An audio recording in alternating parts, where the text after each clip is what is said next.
উত্থানের সময়কার আমাদের বিভিন্ন সিদ্ধান্ত গ্রহণের প্রক্রিয়া বিভিন্ন জায়গা থেকে আমরা যেভাবে সহযোগিতা পেয়েছি, পেছন থেকে কারা সহযোগিতা করেছে সেটার একটা সাবলীল বর্ণনা আছে। আমি বইটা লেখার ক্ষেত্রে একটা জিনিস ফলো করেছি যে কে মন খারাপ করলো বা তাকে বেশি বলা হয়ে গেল বা এই চিন্তা থেকে বইয়ে কোনো ফেব্রিকেটেড বা এই ধরনের কিছু যাতে না আসে সেটা আমি সর্বোচ্চ চেষ্টা করেছি রাখার। তবে যেহেতু আমি বলছি যে এটা একটা ছোট বর্ণনা, এখানে অনেকের নামই আসেনি, আবার অনেকের কথাই আমিও হয়তো ভুলে গিয়েছি। সেই জায়গা থেকে আপনারা এটা ক্ষমাসুন্দর দৃষ্টিতে দেখবেন এবং আমি মনে করি যে সবাই যদি তাদের পার্টটা লেখে, তার অংশগ্রহণের যেই অংশটা সেটা সামনে নিয়ে আসে, তাহলে একটা পূর্ণাঙ্গ ইতিহাস যখন আমাদের সামনে থাকবে তখন আমরা সবগুলো বিষয় দেখতে পাবো। এবং এই গণঅভ্যুত্থানটা সফল হওয়ার পিছনে একমাত্র কারণ হচ্ছে আমি মনে করি মানুষের স্বতঃস্ফূর্ত অংশগ্রহণ। আমাদের জায়গা থেকে আমরা সর্বোচ্চ যেটা করতে পেরেছি যে মানুষের কথাগুলোকে আমাদের মুখ দিয়ে বলা কিংবা সামনে থেকে সেটাকে ড্রাইভ করে নিয়ে যাওয়া। কিন্তু যখন আমরা ক্যাম্পাসে আক্রমণের শিকার হলাম কিংবা শিকার হব অবস্থা, তখন থেকেই কিন্তু আমরা আহ্বান জানাচ্ছি প্রাইভেট বিশ্ববিদ্যালয়ের শিক্ষার্থীদের, আমাদের বিভিন্ন ভিডিও বার্তায় কিংবা মিডিয়ায় বক্তব্য দেওয়ার সময়, কর্মসূচি ঘোষণা করার সময়, মাদ্রাসার শিক্ষার্থীদের, স্কুল কলেজের শিক্ষার্থীদের, কারণ আমরা বুঝতে পারছিলাম যে ক্যাম্পাস থেকে আমাদেরকে ক্র্যাকডাউন করে সরিয়ে দেওয়া হলে তারাই আন্দোলনটাকে জীবিত রাখতে পারবে। আমাদের নিরাপদ সড়ক আন্দোলন সহ অন্যান্য আন্দোলনের অভিজ্ঞতা এটাই বলে। কিন্তু আমরা কিন্তু সেখানে যে একেবারে গ্রাউন্ড থেকে গুছিয়ে সংগঠিত করে রেখেছি এমন কিছু কিন্তু ছিল না। আমাদের আহ্বানের ফলে খুবই স্বতঃস্ফূর্তভাবে, এবং আমরাও অবাক হয়েছি যে এত স্বতঃস্ফূর্তভাবে প্রাইভেটের শিক্ষার্থীরা নেমে এসেছে, তারা জীবন দিয়েছে। সেখানেও কেউ না কেউ সংগঠকের ভূমিকা পালন করেছে, সেখানেও কেউ না কেউ ইন্টারনালি অর্গানাইজ করার ভূমিকা পালন করেছে। তারা সামনে আসেনি কিংবা সামনে আসার সুযোগটা পায়নি। এই স্বতঃস্ফূর্ততা এই আন্দোলনকে কোটা সংস্কার আন্দোলন থেকে একটা গণঅভ্যুত্থানের দিকে নিয়ে গেছে। এবং এখানে অনেকগুলো অনুঘটক ছিল, অনেকগুলো ঘটনা ছিল যেটা আসলে এই আন্দোলনকে একটা গণঅভ্যুত্থানের দিকে ধাবিত করেছে।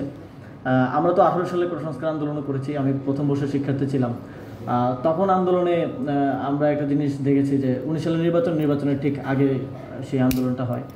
আন্দোলনের একটা জিনিস দেখেছি, সেখানে স্লোগান ছিল যে বঙ্গবন্ধুর বাংলায় বৈষম্যের ঠাঁই নেই, শেখ হাসিনার বাংলায় বৈষম্যের ঠাঁই নেই।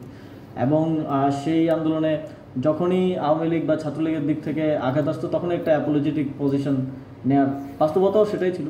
কিন্তু এই আন্দোলনে আমরা একটা জিনিস সবসময় রাখার চেষ্টা করেছি যে এই যে শেখ হাসিনার বাংলায় বৈষম্যের ঠাঁই নেই কথাটাকে বাদ দেয়া, কিংবা ছাত্রলীগ যখন আমাদের সহযোদ্ধাদের আন্দোলনে আসতে দিচ্ছে না তখন হলে গিয়ে তাদেরকে ছাড়িয়ে নিয়ে আসা এবং কনফ্রন্টেশনে যাওয়া, কনফ্রন্টেশনটাকে এড়িয়ে না যাওয়া। এবং এই জায়গাগুলো থেকে অনেকে তখন আবার আমাদেরকেও বলার চেষ্টা করেছে যে আমরা সংঘাত উস্কে দিচ্ছি হয়তো, কিংবা আমরা অন্য কোনো এজেন্ডা নিয়ে আছি। এই কথাগুলো আপনারাও দেখেছেন, নানাভাবে আপনারা জেনেছেন।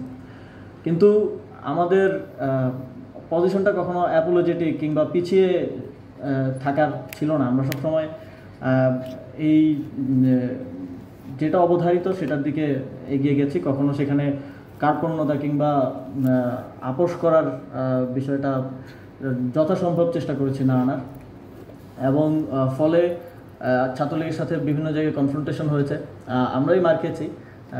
কিন্তু এর ফলে যেটা হয়েছে যে বাংলাদেশের মানুষের মধ্যে আমাদের পাশে দাঁড়ানোর একটা, এবং তাদের যেই দীর্ঘ ফ্যাসিবাদী সময়ের কারণে যেই পুঞ্জীভূত ক্ষোভ সেটা প্রকাশ করার একটা সুযোগ সৃষ্টি হয়েছে। এবং এই আন্দোলনে অনেকগুলো ধাপ আছে। শুরুর দিকে কোটা সংস্কার আন্দোলন ক্যাম্পাস কেন্দ্রিক অনেকটা, তারপরে প্রাইভেট বিশ্ববিদ্যালয়, যখন আমরা ক্যাম্পাসে আর পারছিলাম না, ক্যাম্পাস বন্ধ করে দেওয়া হলো, আমাদেরকে বের করে দেওয়া হলো, আমাদের উপর হামলা করা হলো, তখন প্রাইভেট বিশ্ববিদ্যালয়ের শিক্ষার্থীরা, মাদ্রাসার শিক্ষার্থীরা, স্কুল কলেজের শিক্ষার্থীরা নেমে আসলেন।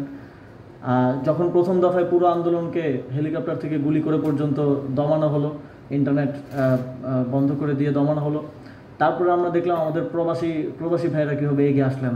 তারা জাতীয় আন্তর্জাতিকভাবে জনমত গঠনে কাজ করলেন, তারা বাংলাদেশে রেমিটেন্স পাঠানো বন্ধ করে দিলেন। তো আন্দোলনের অনেকগুলো ফ্রন্ট ছিল এবং প্রত্যেকটা ফ্রন্টের এই যে কানেক্টিভিটি, প্রত্যেকটা ফ্রন্টের এগিয়ে আসা এই আন্দোলনটাকে জীবিত রেখেছে। এবং এক দফায় পুরোপুরি নিবৃত্ত করার পরও এই আন্দোলনটা আবার সামনে এসেছে। ইভেন আমরা আমি আর নাহিদ ভাই আমরা তো প্রায় 10 দিন দৃশ্যপটেই ছিলাম না, 20 তারিখ থেকে 31 তারিখ পর্যন্ত। সেই সময়টাতেও